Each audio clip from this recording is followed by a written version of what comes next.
Hey there, and welcome to the 17th episode of the Arc Guys podcast. Thank you so much for sharing, subscribing, as well as coming back each week to listen to the podcast. The 17th episode is possible because you keep coming back, so thank you. This week on the podcast, we're talking HIV and AIDS. We're delving deeper into the technicalities of it. This week's episode is an extension of the 8th episode, which was I Do Not Even Have to Douche, as well as the 13th episode, which was titled It Is Your HIV Status to Know. Both of these episodes were just a touch and go, so to say. We touched on a couple of topics, sex related, HIV related, as well as STIs and STDs related. And this week on the podcast, we delve more into HIV AIDS prevention as well as treatment. We are joined by the amazing Dr. Koko, quite a generous doctor. So without any further fuss, here's this week's episode. So how are you? I'm okay. I am well. It's been a stressful few months, but we are getting better.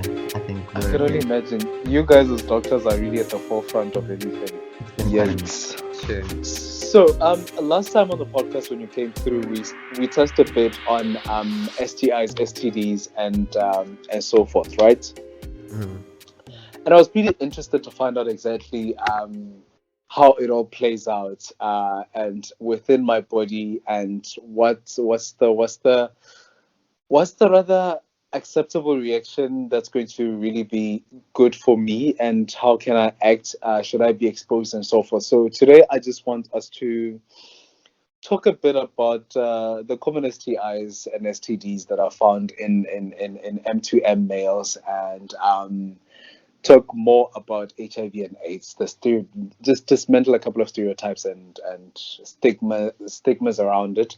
So the first question I have for you is, so I've been not that I've been careless, but I've been exposed, be it exposed to I've had unprotected sex, and I'm taking the angle of unprotected sex because it's the common angle I can take with regards to exposure to STDs, STIs, as well as if anything else that might be sexually transmitted, right? Uh-huh. So I've been exposed, and what's the first step one should take? Should I once I start becoming paranoid, or I've seen the condom is broke and I am in no way on PrEP, or I'm in no way taking any precautionary measures to curb the spread of any STDs or STIs. I've been exposed. What is the first step that I need to take in this regard?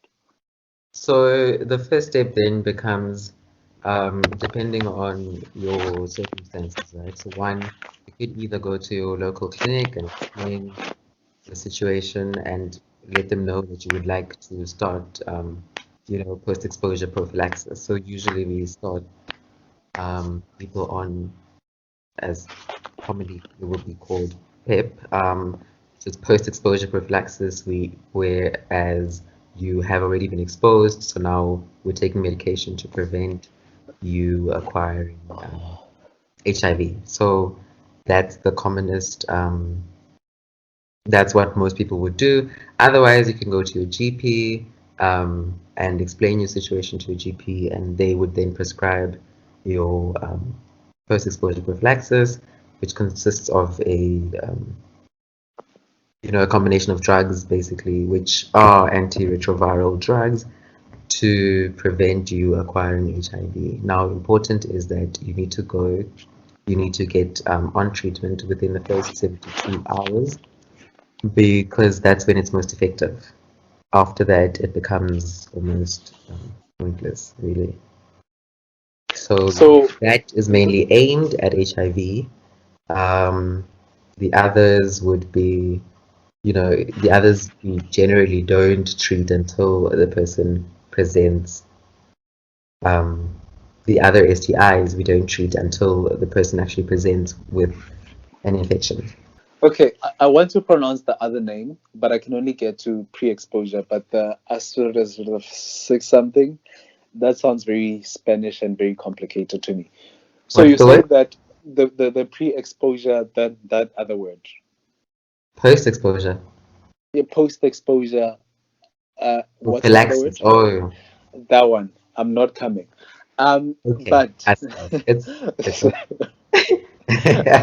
I, I only read enough books to prepare me to speak to white people and not necessarily to anybody ailing, so I can't do that. I So, see.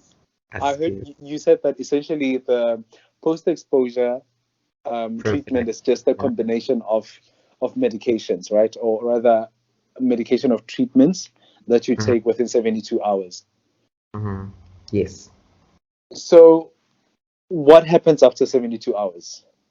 So after the 72 hours, if the 72 hours has passed, it becomes almost pointless to take these drugs because what their purpose is to prevent, the HI virus from entering the body cells. So some of the drugs act by actually like preventing it from infecting the body and stuff like that, and preventing it from replicating once it's entered the body. So after this, it sort of is like, yes, the virus is, or if the person that you were exposed to was HIV positive, um, that would mean that then they have the virus has been transmitted. You have acquired the virus, if that makes sense. So, are there tests that are done before administering the post-exposure drugs, or Yes. Yes. So basically, before we can give you these drugs, we first of all need to make sure if what your current HIV status is, right? okay? So before you start these medications, we test you to make sure that if then you are negative, then we can start the post-exposure prophylaxis. But then if it happens that you are already positive, it means that one, we don't need to start post-exposure prophylaxis, but that we need to start you on treatment, on, your normal treatment for the HIV. Other bloods that we do is, your liver functions and your kidney function, basically, to make sure that you are, because the drugs can affect these organs, so we may want to give you the right medication for you. So that's why we need to do those tests. Okay, so I have a follow-up question. So, Uh, you know how when you go get tested, they use that small thing that looks like a ruler to draw yeah. blood and then pour it on there and then test. Is that the test that is used initially when you before administering the drugs, or do they draw blood directly from your arm and then take it to a lab? We can do either or, but usually the finger prick test should be sufficient. Um, I don't think there's really any reason for one above the other specifically, but yeah. So you can just start you on treatment after the finger prick Okay. test. The rapid test is what it's called. Oh, the rapid test. Mhm. See, everything has a technical term. So, say, say now, I I did not know about the 72 hours after I was exposed, or I have been with a partner who was HIV positive but did not disclose or failed to disclose, or I failed to take action on Mhm. my part. That is to protect myself and also to ask the relevant questions, or the person was not so forthcoming, but I still threw caution to the wind and now I go test, I'm HIV positive. When Mhm. do you guys decide, and what do you guys use to help you guys decide on we putting this person on ARVs, and are ARVs like really a lifetime commitment? And yeah, I just want to understand the process Yeah. that goes into giving somebody ARVs. So yes, once you discover that a person is HIV positive, of course, before the person gets tested, we then, you are offered counseling so that you understand what test you're about to do.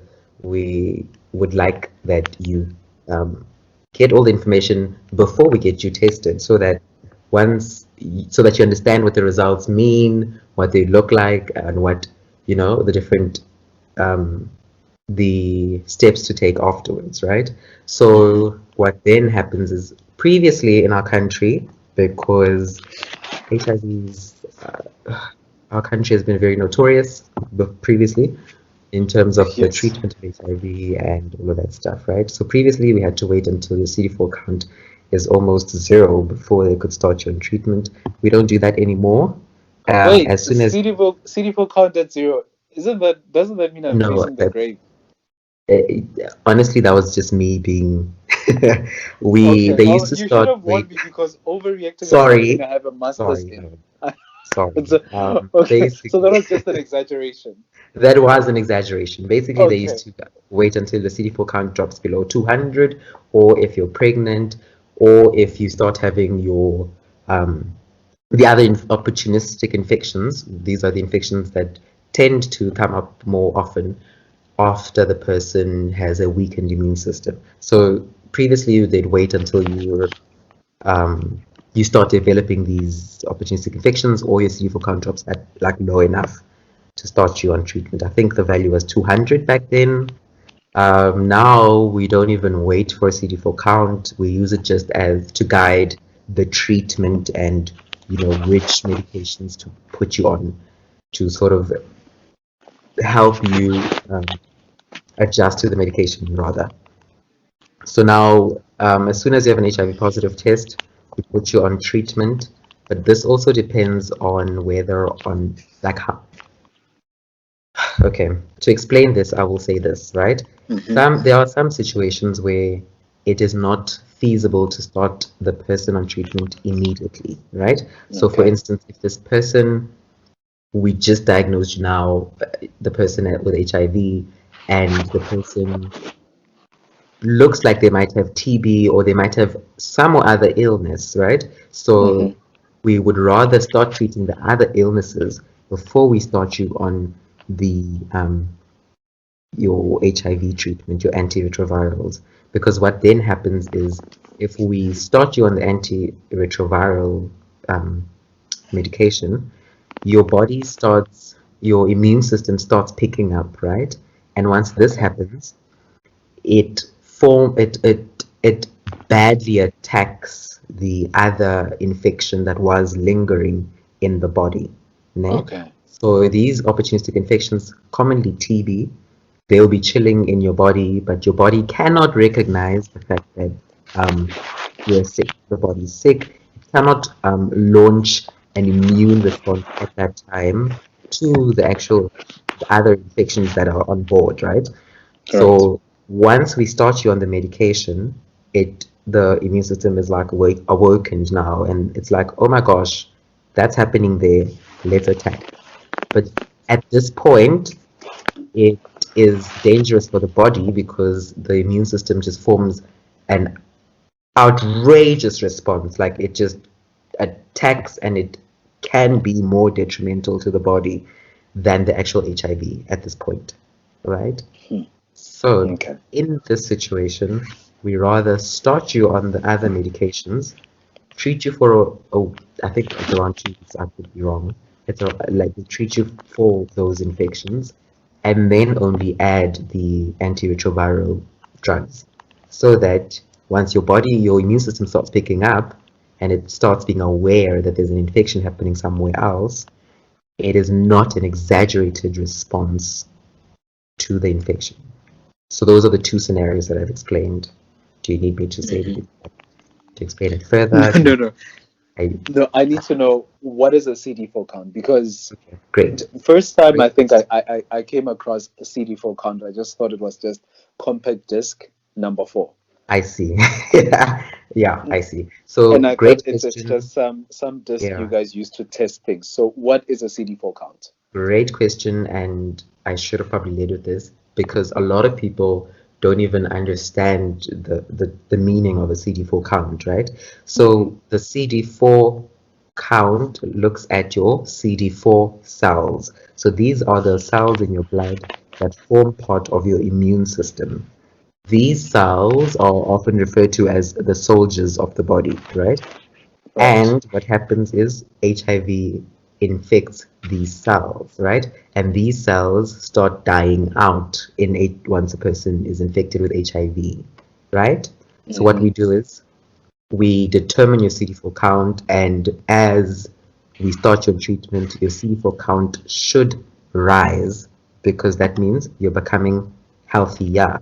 Your immune system is becoming healthier because there's more soldiers fighting in the body. They're fighting other infections, including HIV, right? And then a viral load. So the viral load looks at how many actual particles of virus can be detected in your blood, right? Does that make sense? Okay. I actually thought CD4 count and viral were the same thing. So that's a very common thing that people go around with, right? There isn't. Okay, so viral load is just basically the load of the load that of the virus that you have on your body. How much, basically? It's how much. Okay. Got it. Yeah. So that is that. So CD4 count, that's just you guys how much how much of my body is it? What is this? Your score. What is what? Tell me. How much of my immune system is doing a good job at fighting the virus? That is the CD4 count, right? Yes. And then a viral load is how much damage the virus has already done to my immune system. It's how much virus is lingering. How much virus is. It actually looks at the actual virus. How many small little particles are in a sample of blood, basically. Okay, great. So HIV and AIDS, or HIV, attacks the good blood cells. Are there any other viruses that actually take on the same tactic? That's actually a really good question. Because I mean, surely if like I could go test and have a low CD4 count and test negative for HIV, yeah, or so is that unlikely? So I understand your question. I'm not aware of any other viruses that attack the CD4 cells. Probably many, or probably a few that are out there. It's not something that is like very commonly, like a word on the street. But your CD4 count fluctuates throughout the day. As a person, healthy, normal, not, you don't like the word normal, any person's CD4 count fluctuates throughout the day, whether you have HIV or you don't. There's many things that influence your CD4 count. As I said, it fluctuates quite significantly. So a low CD4 count, and by low I mean like 200 or 300, does not equal HIV. Normally, the human beings that are HIV negative are floating at CD4 counts at above 500, right? But if we take the CD4 count and it's like 200, it's not a sure say that this person is HIV positive, right? Again, if it's like 46, the CD4 count is 46, it's more likely to be HIV, if you understand what I mean. So a confirmatory test would have to be done to confirm the reason for the severely low CD4 count is HIV. So with the test that you guys are busy doing with my blood and my CD4 count, does now the CD4 count determine the kind of drugs you will be administering to me, or it's all a one size fits all? Great question, right? So what happens is, right, at different CD4 counts, there's sort of like different opportunistic infections that like to attack the body, right? So the CD4 count will guide us in terms of which other medications to put you on to prevent you acquiring the other, what do we call it, other opportunistic infections. Does that make sense? So the antiretrovirals to treat the HIV will pretty much be standard, right? But what we add onto that, the other medications we add onto that, will be based on your CD4 count. Interesting. It's quite tricky. I understand that this might be a bit tricky. It's not tricky per se. It's just like it's really interesting because you see people who are always who are open about their HIV status, and they Yeah, always take pictures of the medication they take. yeah, It never crosses anyone's mind that this medication varies, and people at different stages of the virus are taking different things, and it might be because your situation is more dire, or the other person it's yeah, they're actually good and they're just maintaining health, right? yeah. For the sake of the virus and whatnot. So Mm. now, So again, uh, specifically, we need to understand that yes, the treatment of the HIV will not be determined by the CD4 count, but we will give it so each person on the same will be started on the same medication. I will correct this okay. later. Yeah? But if we need to add other medications to help your body in the meantime while your CD4 count picks up, that's the only difference. We will correct this later while we talk. Okay, no problem. And then what happens now? You guys are trying to administer these drugs to help my body fight, even though all my life I had to fight. And these medications, these Yeah. medications are working against me. And with everything you try, they're working against me. Is there do we do more tests now? Is this common, or all the drugs How that do are you mean? available have found to be extremely?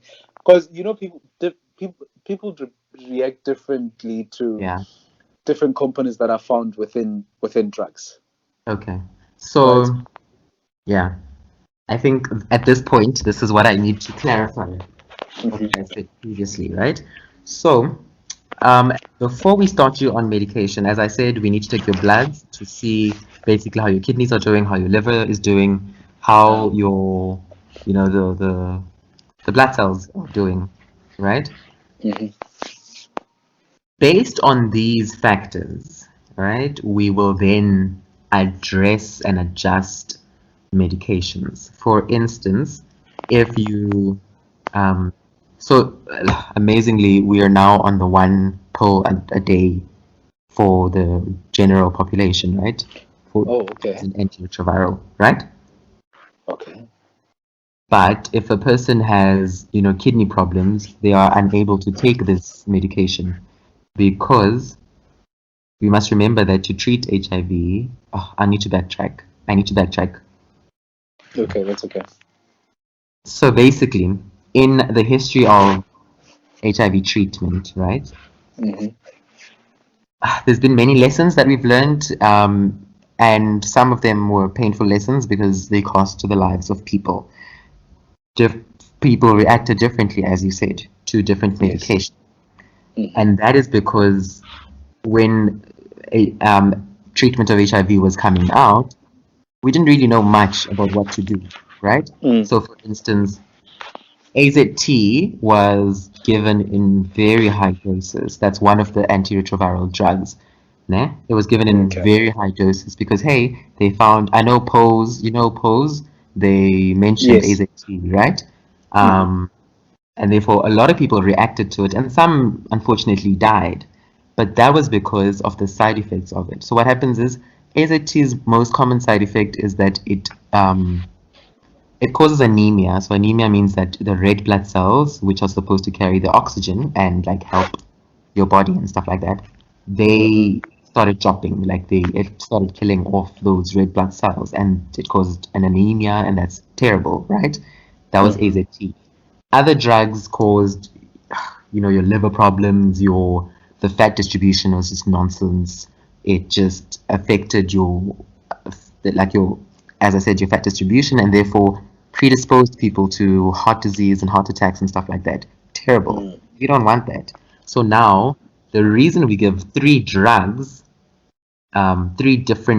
drugs in a combination is because of those different side effects. We found that if we can give a little bit of AZT or a little bit of TDF or a little bit of imitricetibine, those different drugs, that helps control the HIV and lessens the side effects that we're giving to the person, right? Mm-hmm. So in that same vein, as I was saying, if a person does not have any kidney problems, does not have any liver problems, does not have any other issues, we'll start them on the one pill a day, right? Mm-hmm. The one pill contains the three different drugs, Uh, right? okay. So therefore, that's why we take the bloods before that and after that to determine how you're responding to the medication and if this is the right medication for you. There's 5 different classes of drugs that are antiretrovirals used for HIV, right? Five Mm-hmm. different classes. And in each class, we've got about like 4 or 5 different drugs, right? So we take, Shucks. yeah, it's quite a lot. It's a long list. It's with a lot of different side effects and a lot of, you can't give it to this person, you can give this one to that person. So we're research is amazing. We're like one of the leaders in HIV research because we have, I mean, the highest rates of HIV of any country, So Right. yeah, it's quite scary. Um, yeah, so we combine different drugs into, a pill to give people to make it easier, basically. Mm-hmm. Yeah, So, with the administration of drugs, right? yeah. There's great word on the street that what you get in the public sector versus the private sector is not the same. How true is this? It's not true. Okay. Essentially, it's not true, right? Um, Mm-hmm. we we're constantly moving towards, as we're learning more and as we're getting drugs that are better, we're constantly moving towards better treatment, right? So Right. it is one not true because the HIV treatment is really very standard because we want the best for everyone. Mm-hmm. So yes, public sector tends to be slower into introducing the newer drugs because one, they become very expensive, and any new drug is very expensive. So Mm-hmm. of course, if the effects of it are not outstanding enough, it doesn't really make sense to switch things that are working and make minor changes that will um, not exactly benefit everyone. Do you know what Mm-hmm. I mean? Yeah. So, whereas private sector is more willing, there's more money, you're paying it with your own cash, so no one really cares. It's a Mm-hmm. money making scheme, basically. So Absolutely. yeah, so it's for them, it's a lot easier for them to like once the new drugs are available, it's easier for them to put them in and have them out there. But I don't think our public sector is lacking in that sense. Okay. Thank you for that. Now, let's take it another issue. I think we're good on that one. We'll just touch base in the in Yeah, closing. yeah, Undetectable. yeah. I'm so curious about this because does does everybody get the chance to be undetectable, or is it when it's detected at its early stages and we're able to stop it in its tracks and Uh-huh, control it, or uh-huh. is it really Stunning just take your question, right? medication? Yeah. Yeah. Stunning question. So what we need to understand is that, as I said in the beginning, we take bloods for different things of your treatment, right? Yes. And after 6 months of you being on treatment, the antiretrovirals, they take other bloods such as the viral load, right? As we Hmm. said, the viral load looks at how many different copies can be identified in the blood that they took, right? Yes. So we the reason for the 6 months is most people will be, if you're on the right drug for you or for you and the HIV, most people will be undetectable after 6 months, right? But Hmm. we take it anyway because we take blood for viral load to see if you are undetectable or not, right? That means Okay. that when they look at the blood, and they run it under those fancy machines, they either cannot find the HIV, the actual virus in the sample of blood, or it's less than 46. I think we're at 46 to 42 now. When they look at the blood, they identified less than 42 copies of HIV, which is very low because it's a virus. It replicates quickly, which means once we diagnose someone with HIV, viral loads are in the 10,000s or 100,000s. Do you know what I mean? So if it's less than 46 or we cannot find it, that means you are doing so well on that treatment that you're on. Your HIV is well controlled because, as I said, a viral load means we're looking at the actual virus to see how much it is in there, right? So undetectable means that we cannot see it. Okay. So undetectable cannot see it, but does that mean I can still pass it on?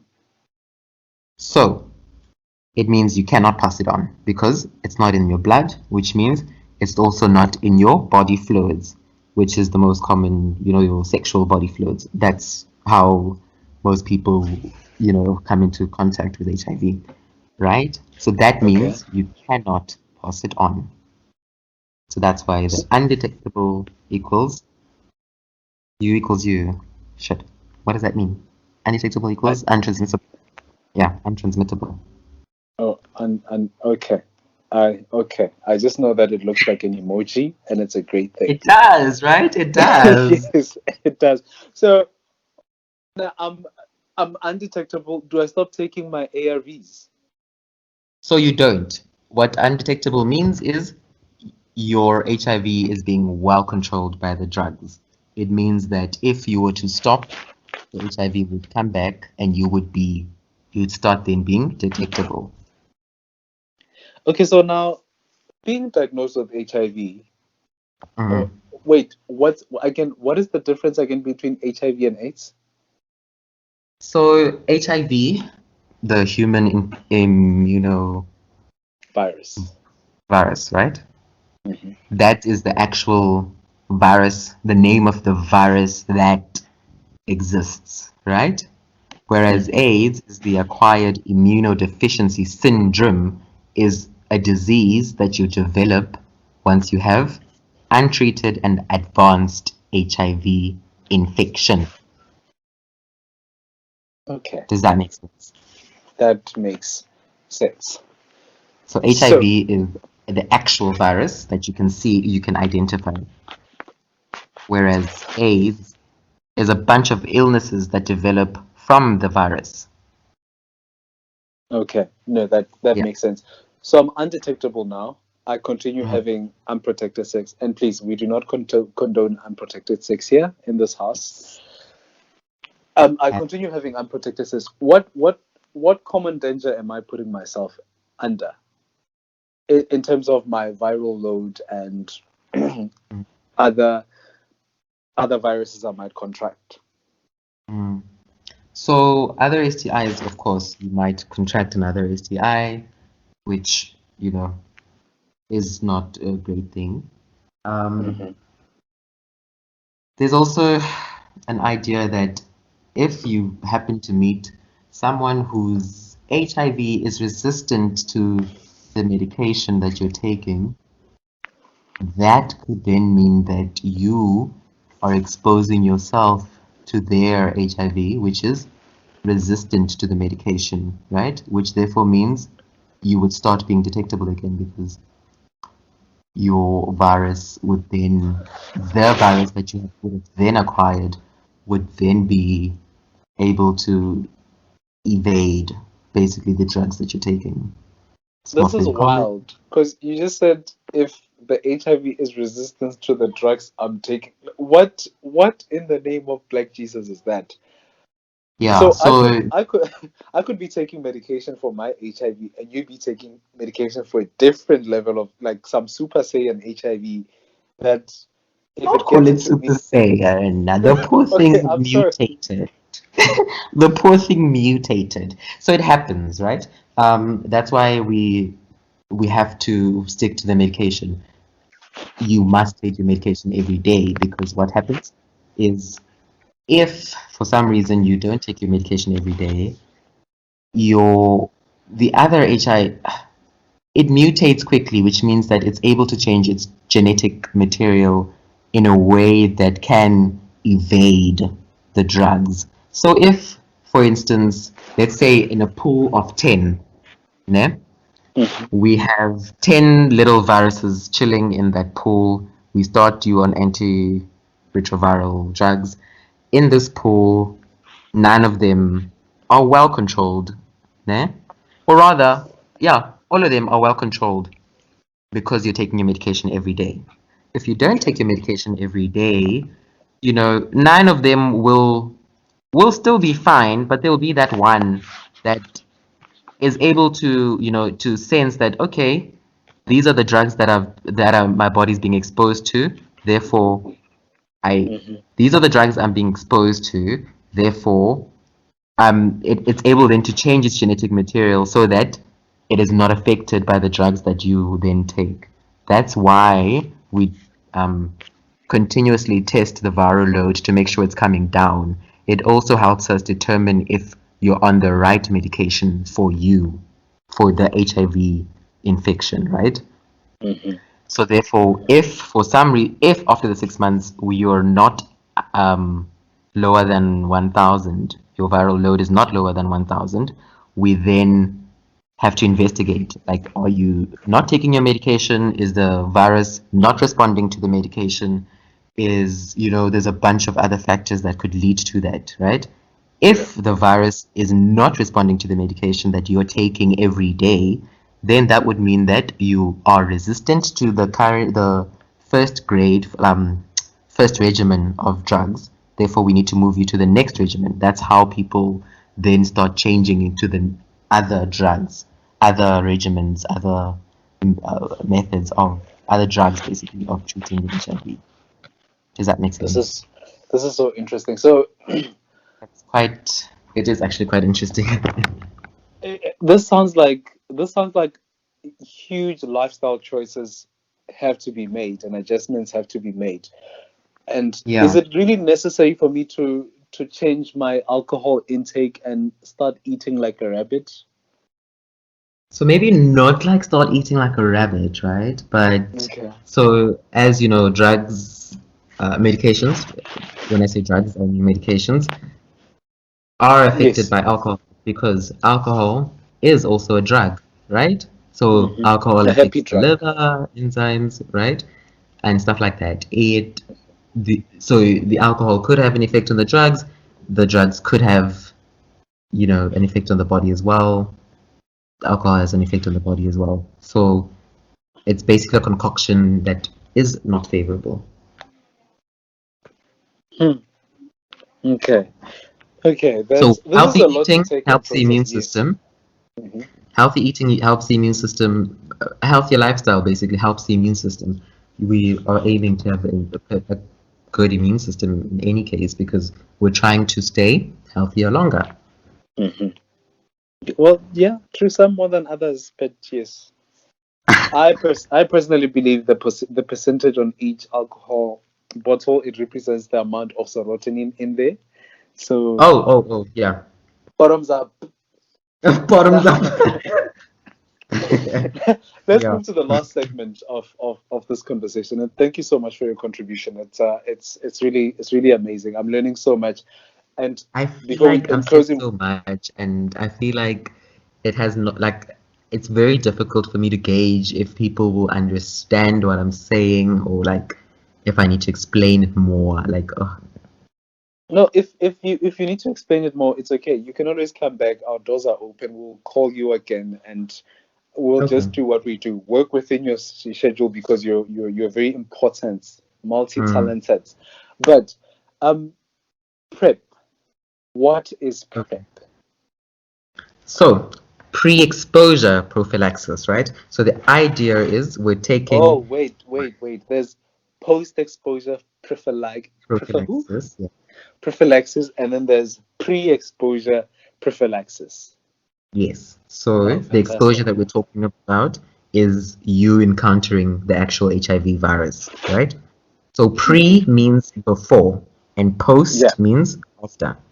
So basically, PrEP is pre-exposure prophylaxis. This means that you are taking this ARVs, the antiretroviral drugs, to prevent your body from acquiring HIV if you were to Okay. come into contact with it.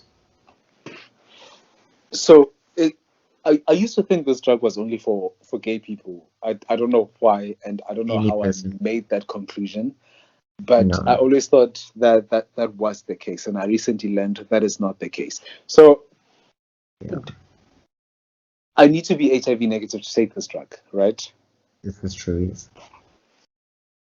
To Are Yes. people reacting well to it? Because I've heard some really horrible stories about the drug, and for that reason, also for personal health reasons, I'm too scared to be on the drug because that would mean I'll have to go for test on test, and then I'll be put on a different medication before I could even get to PrEP. For those reasons, I'm really not. I don't feel like my immune system will even give me the time of day to even look into accommodating this drug. Are Mm. people are people receiving it well, reacting well to it, as opposed to what we've So, been reading? so I mean, you're taking medications, it's drugs, right? And a lot, if not all drugs have side effects, right? So some of the side effects that you can expect from taking PrEP, which I said is a drug, right? Yeah. Are things like headaches, fatigue, your nausea, diarrhea, your sleep disturbances, and some people also report depression. These are like the more common side effects that a lot of people report, right? Okay. So, what is great to know is that these usually are not forever. They usually get Oh, better okay. after a few weeks.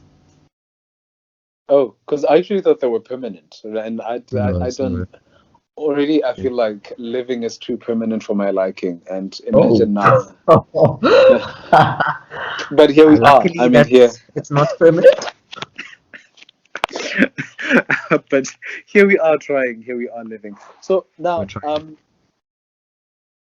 is this a drug that I'll have to be on for life?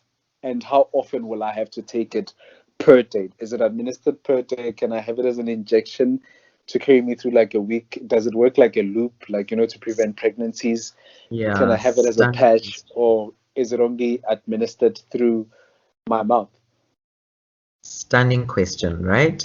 So currently, the drug that we have, what is happening? Sorry.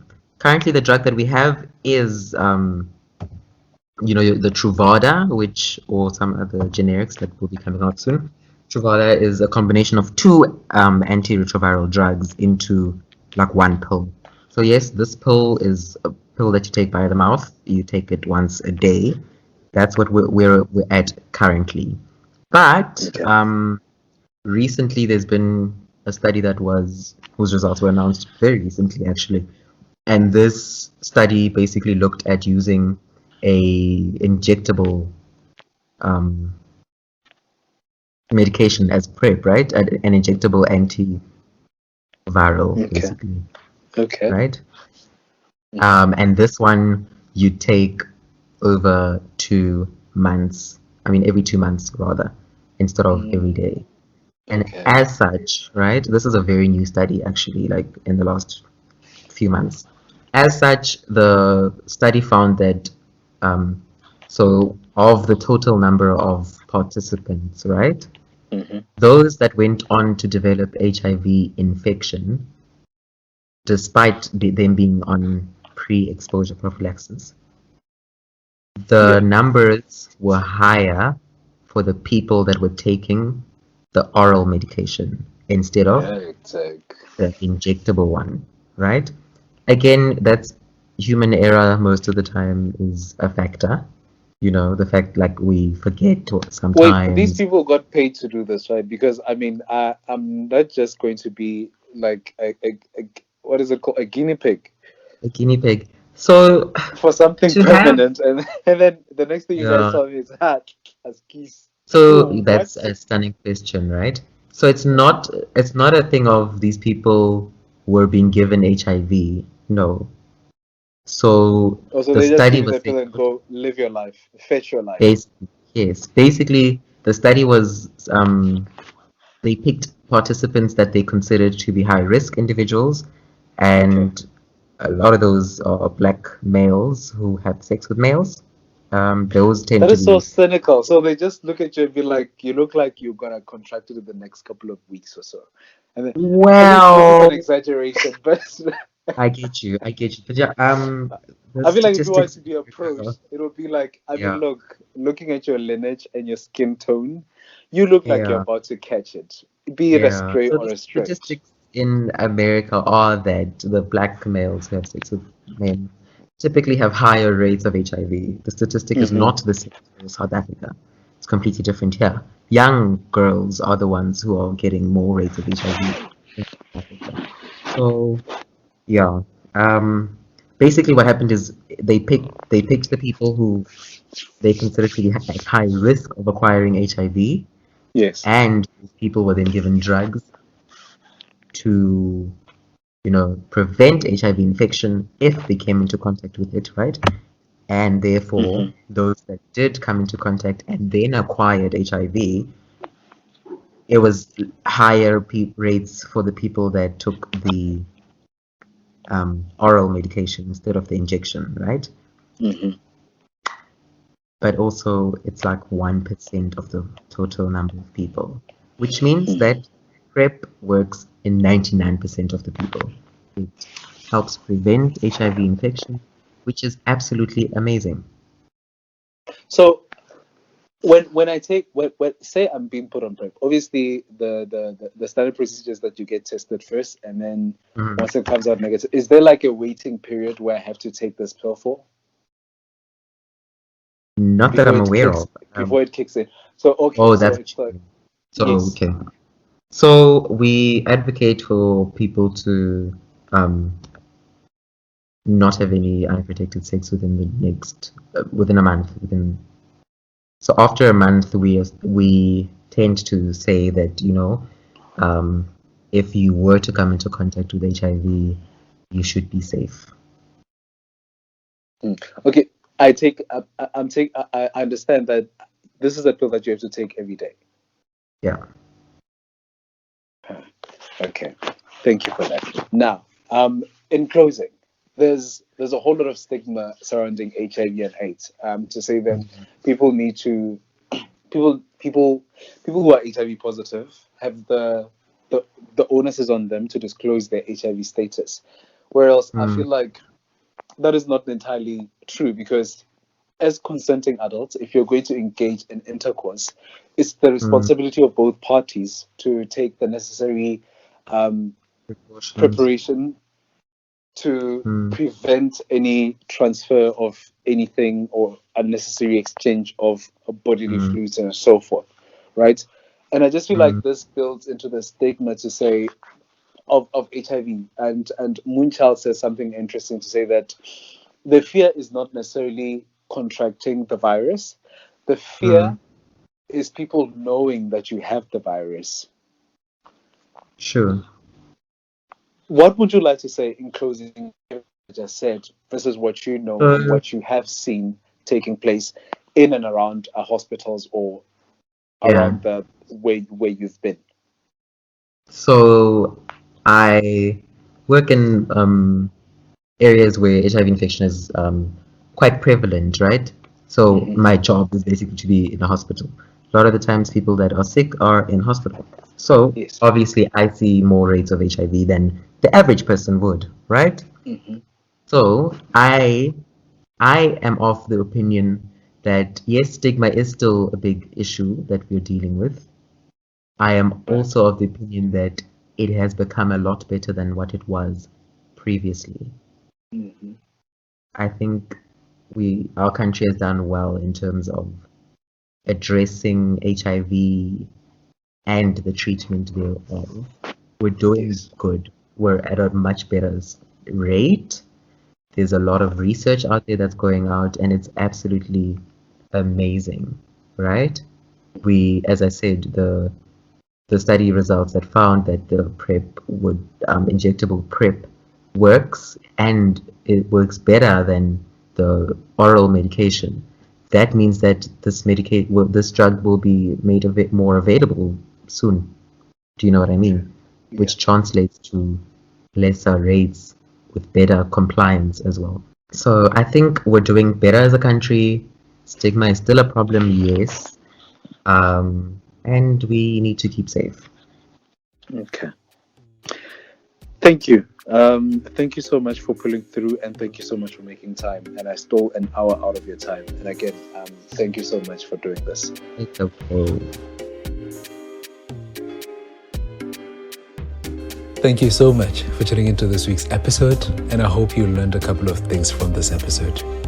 A special thank you to Dr. Mbulelo Koko, that is at Mbulelo Koko on Twitter. Do not forget to follow us on Twitter, Instagram, as well as Facebook. That is at Guys Podcast. You can also drop us a mail. That is guyspodcast@gmail.com. That is every Tuesday evening at 8 p.m. or later, depending, really. But thank you so much.